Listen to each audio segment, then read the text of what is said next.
ભારત દેશમાં ઘણા મંદિરો છે. દરેકનો પોતાનો ઇતિહાસ અને વાર્તા પણ છે. ભારતના દરેક રાજ્યમાં તમને મંદિરો મળી શકે છે.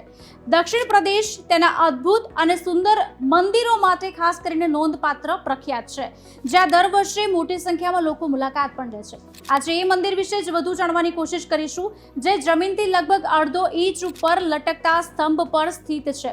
આ મંદિરમાં લોકો સ્તંભ નીચેથી કપડું કાઢવાની પરંપરામાં માને છે. આજે આ જ વિષય પર વધુ જાણવાની કોશિશ કરીશું કે આ મંદિર ક્યાં આવેલું છે, મંદિર શા માટે પ્રખ્યાત છે, મંદિરની ઓળખ શું છે અને મંદિર કોણે બનાવ્યું.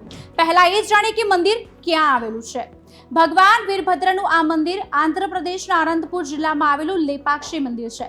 ભગવાન શિવનું ઉગ્ર અને ક્રોધિત સ્વરૂપ ભગવાન વીરભદ્ર આ મંદિરમાં બિરાજમાન છે. તેથી આ મંદિરને વીરભદ્ર મંદિર તરીકે પણ ઓળખવામાં આવે છે. હવે એ જાણીએ કે મંદિર શા માટે પ્રખ્યાત છે. આ મંદિરમાં કુલ 70 સ્તંભ છે.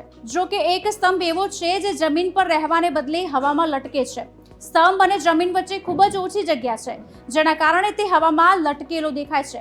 હવે એ જાણીએ કે મંદિરની ઓળખ શું છે. અહીં દર્શન કરવા આવતા લોકોમાં એવી માન્યતા છે કે જો થાંભલા નીચેથી કપડું કાઢીને ઘરમાં મૂકવામાં આવે તો તે સુખ, શાંતિ અને સમૃદ્ધિ લાવે છે. તેથી અહીં આવનારા લોકો થાંભલા નીચેથી કપડું કાઢીને પોતાના ઘરમાં મૂકે છે. હવે એ જાણીએ કે મંદિર કોણે બનાવ્યું. આ મંદિર વિજયનગરના રાજાઓ વિરુપંદા અને વિરંદા દ્વારા બનાવવામાં આવ્યું હતું. એવું પણ કહેવામાં આવે છે જ્યારે પણ આ સ્થળે બાંધકામ કરવામાં આવ્યું હતું ત્યારે તે હલવા લાગતું હતું. પરિણામે મંદિર એવી રીતે બનાવવામાં આવ્યું કે તેના પાયાના સ્તંભ હવામાં જ રહ્યા. આ પૂર્ણ થયા પછી મંદિર પ્રખ્યાત બન્યું.